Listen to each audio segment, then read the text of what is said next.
Was a girl's vow worth a kingdom? Did a father's stubbornness doom a daughter to a gilded cage?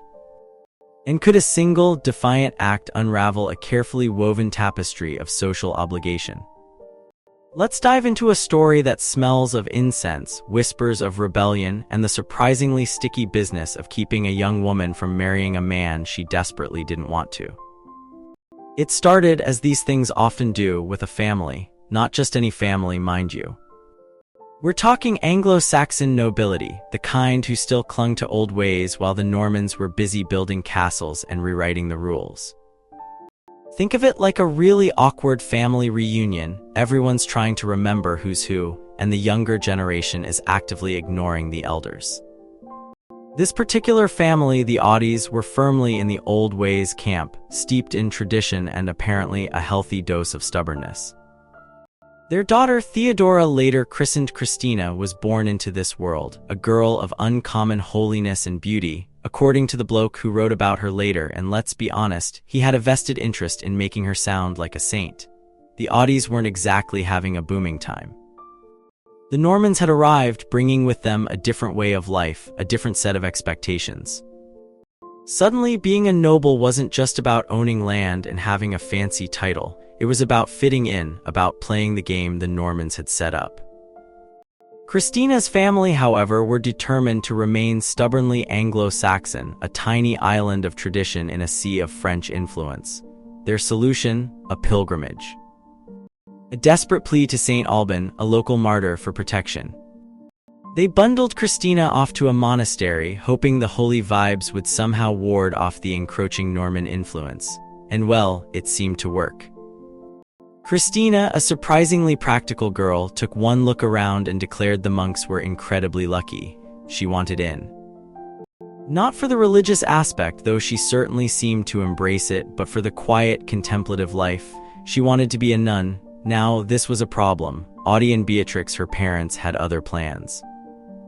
They'd promised Christina to Burthred, a perfectly respectable, if slightly dull, young man. The whole thing was a strategic marriage, a way to solidify their position, to keep their family afloat, but Christina wasn't having it. She'd made a vow, a solemn promise to remain a virgin, and she wasn't about to throw it away for a shiny new husband and a comfortable life. Let's be clear, this wasn't some dramatic Hollywood-style rebellion. It was a slow, agonizing process of resistance. Her parents tried everything: flattery, threats, gifts, grand promises. They even brought in Helison, a friend who was apparently a master of manipulation. She tried the gentle persuasion route, a constant stream of compliments designed to chip away at Christina's resolve. It was like being slowly soaked in honey, sticky, sweet, and utterly inescapable, but Christina held firm. She refused to budge, dismissing their attempts with a polite but unwavering no. It was infuriating for her parents. They were used to getting their way, to bending people to their will, but Christina was different. She was like a rock in a raging river, unyielding, unshakable. Then came the ordeal of the hot iron, seriously. Her parents, in a desperate attempt to prove her sincerity, forced her to hold a red-hot piece of iron in her bare hands. If the burns healed cleanly, it meant she was telling the truth. If they festered and scarred, it meant she was lying. It was a brutal, humiliating test, but Christina passed with flying colors. The burns healed perfectly, a testament to her unwavering commitment to her vow, but her parents weren't done. They escalated their tactics, resorting to increasingly bizarre and unsettling methods. They'd sneak her husband into her bedroom at night, hoping to catch her off guard. They'd throw lavish parties, hoping to distract her with music, dancing, and copious amounts of wine. They even tried to poison her with excessive cold water and blistering. It was like a particularly cruel game of psychological warfare. Enter Fredebertus, the prior of Huntingdon. A wise and surprisingly perceptive man, he recognized that brute force wasn't going to work. He brought in Bishop Robert, a figure of immense authority, to settle the matter.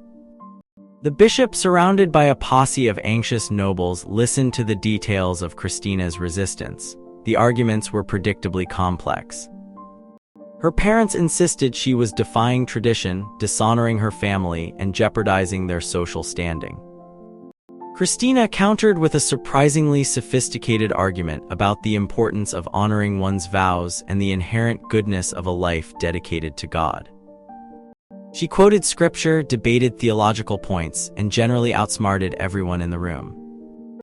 It was a clash of civilizations, old versus new, tradition versus progress, stubbornness versus wisdom. And Christina, armed with her faith and her unwavering resolve, was winning, but the story doesn't end there. The bishop, swayed by Auttis' relentless pressure, initially ruled in favor of the marriage. But Christina, ever resourceful, appealed to God, praying for a sign. And wouldn't you know it, the sign arrived in the form of a sudden fire that destroyed all the preparations for the wedding. Then a fever struck her, forcing her to endure a series of agonizing treatments.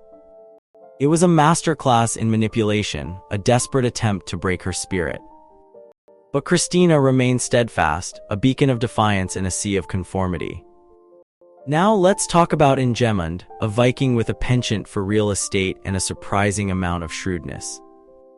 He'd been granted the estate at Winterton, and he wasn't about to let Christina's situation go unaddressed. He cleverly arranged to trade the West Hall at Winterton for the estate at Stroxton, which had been granted to Ingemund by a local nobleman. But here's the kicker, Ingemund wasn't just a wealthy landowner, he was also a strategic player. He'd stipulated that if Christina didn't return home, he'd inherit her estate at Kermington. It was a surprisingly pragmatic move, a way to ensure that her refusal to marry wouldn't be entirely wasted. And then there was the matter of her mother, Beatrix. She possessed a ruthless determination that rivaled even her husband's. She'd orchestrated elaborate schemes, employed manipulative tactics, and generally made Christina's life a living hell. The story becomes a tangled web of alliances, betrayals, and desperate attempts to control a young woman's destiny. It's a story of faith versus family, duty versus desire, and the surprising power of a single, defiant act. Christina's story isn't just about a girl who refused to marry. It's about a woman who stood up for her beliefs in a world that demanded conformity. It's about the struggle to maintain one's identity in the face of overwhelming pressure. And it's about the unexpected ways in which love, loyalty, and a little bit of Viking cunning can shape the course of a life. So the next time you're facing a difficult decision, remember Christina of Markyate. Remember her unwavering resolve, her refusal to compromise, and her ultimate triumph over adversity. And ask yourself, is it worth sacrificing your own happiness for the sake of tradition? Or is it better to forge your own path, even if it means defying everyone around you? Because honestly, who wouldn't want to be a little bit like Christina? A defiant, unmarried, slightly saintly Viking-adjacent noblewoman. It's a legacy worth fighting for, isn't it?